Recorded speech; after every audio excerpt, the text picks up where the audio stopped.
En un proceso que se había venido cocinando durante los últimos 10 días, esta semana la Casa Blanca anunció su decisión de convocar a los presidentes, al presidente de México y al primer ministro de Canadá a una cumbre trilateral en Washington, aquí la próxima semana, el día 18. Es la primera vez que la cumbre se lleva a cabo desde el 2016. A partir de ese momento, Trump decidió nunca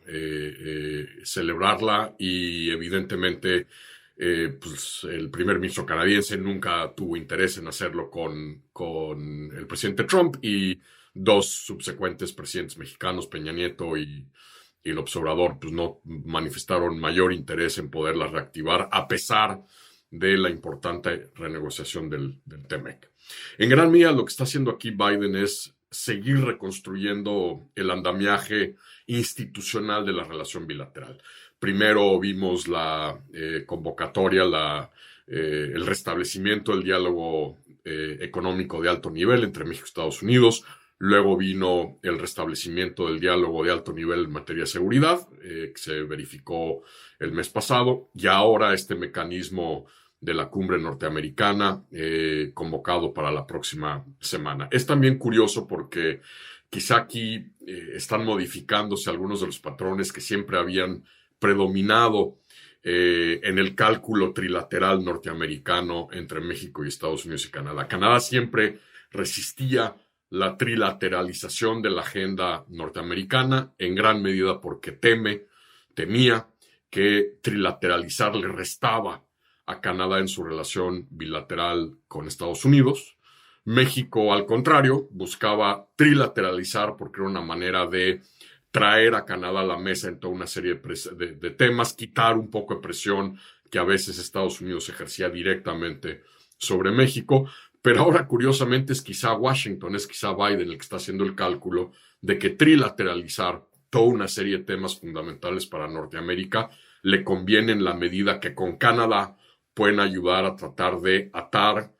ponerle un corralito, si ustedes quieren, a una serie de decisiones de política pública mexicana que tienen un impacto importante para el futuro norteamericano, particularmente en temas de energía, cambio climático y economía verde.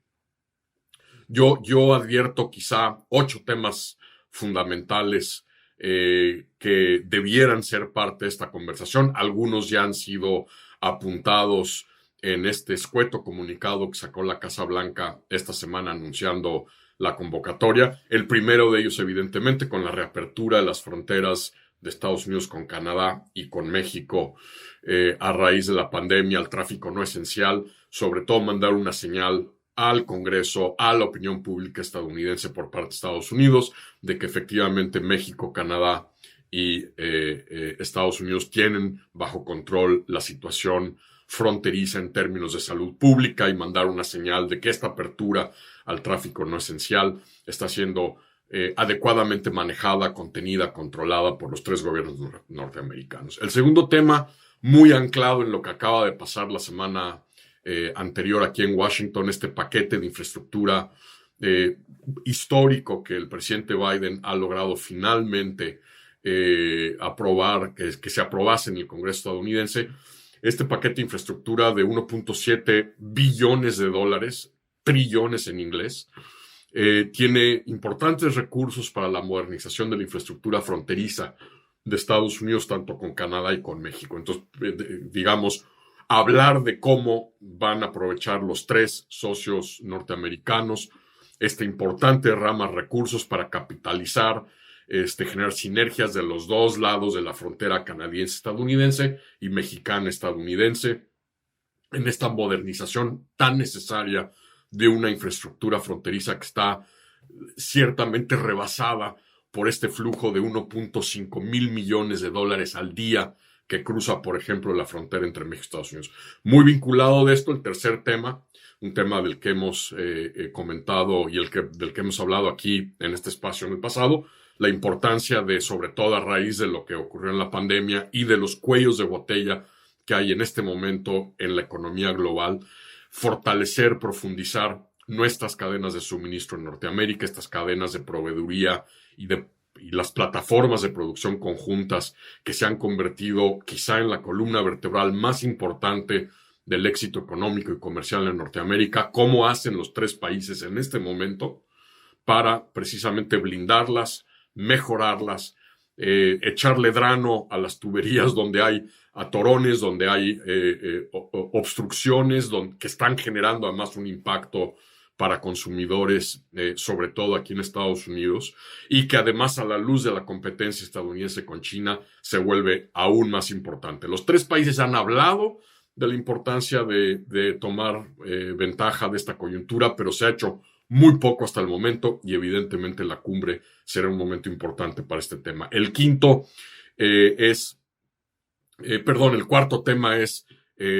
cómo generar un paradigma común norteamericano en torno a energía, economía verde y cambio climático. Aquí es donde yo creo que Biden está calculando que junto con Canadá, cómo tratar de poco a poco orillar a México a que se vaya alineando más a las posiciones estadounidenses y canadienses en materia de cambio climático, energía verde, energías renovables. Uno de los temas que está anotado en el comunicado de la Casa Blanca, fundamental, tratar de que desde Ottawa y desde Washington DC, que México por lo menos se acerque un poquito más en momentos en que su paradigma energético, como todos sabemos bien, pues no va hacia adelante, va hacia atrás. Es un tema fundamental de seguridad para no solo Estados Unidos, sino para la agenda internacional y global. El quinto tema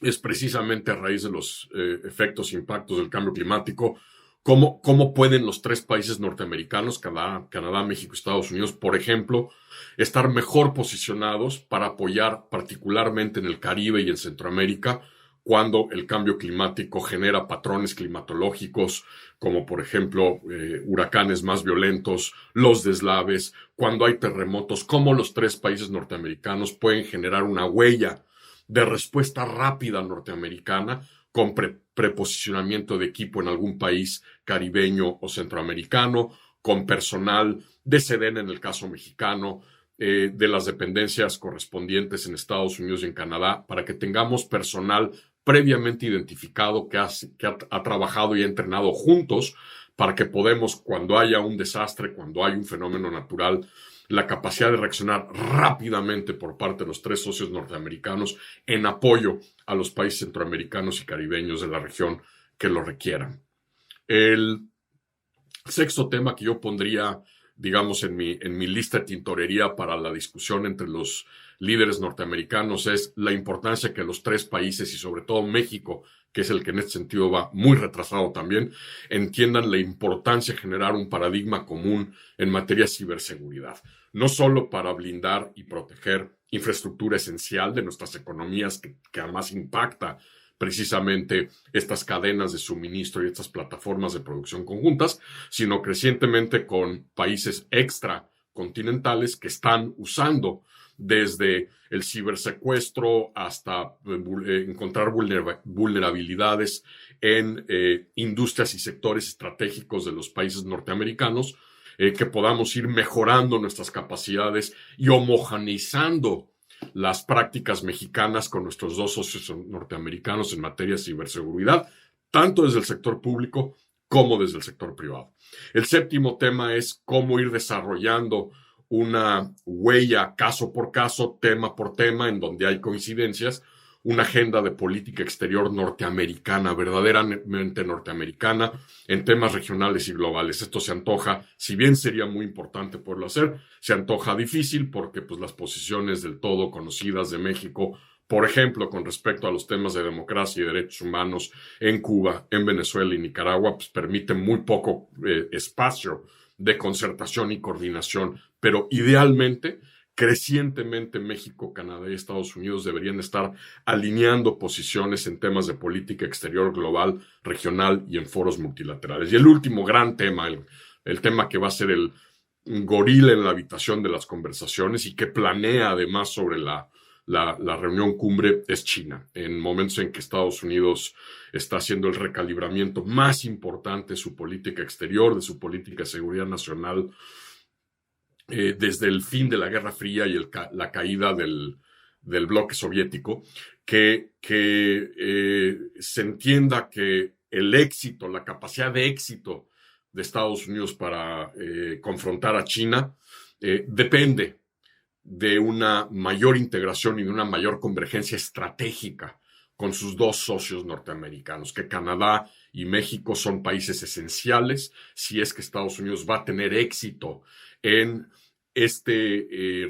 recalibramiento de la agenda comercial, económica, pero también de seguridad geopolítica con Estados Unidos. Y el problema aquí, sobre todo, y este no es un problema solamente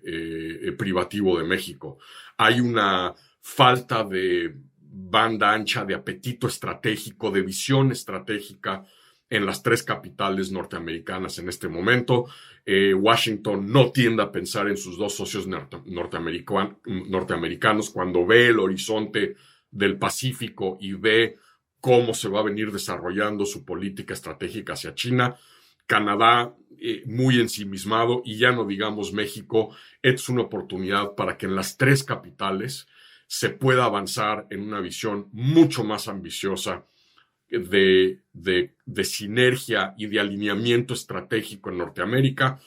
que bien falta nos hace a los tres países y que desafortunadamente ha sido ignorado en las tres capitales estos últimos años. En resumen, una muy buena oportunidad. Implicará la tercera salida al extranjero del presidente Andrés Manuel López Obrador en 3 años de su gestión. Quizá de alguna manera también ante la posibilidad de que hubiera una bilateral, la respuesta de la administración Biden es a trilateralizar ese encuentro en vez de una reunión bilateral, que en sí mismo dice muchas cosas. Es decir, es la primera vez en más de ya 9 años que no hay una visita de Estado de un mandatario mexicano a Estados Unidos, y pues el hecho de que ocurra antes una reunión trilateral norteamericana a una visita de Estado de un presidente mexicano a Estados Unidos, que no ocurre desde Peña Nieto y ahora los 3 años del presidente López Obrador, ciertamente dicen algo acerca del peso mexicano en esta capital durante los últimos 9 años.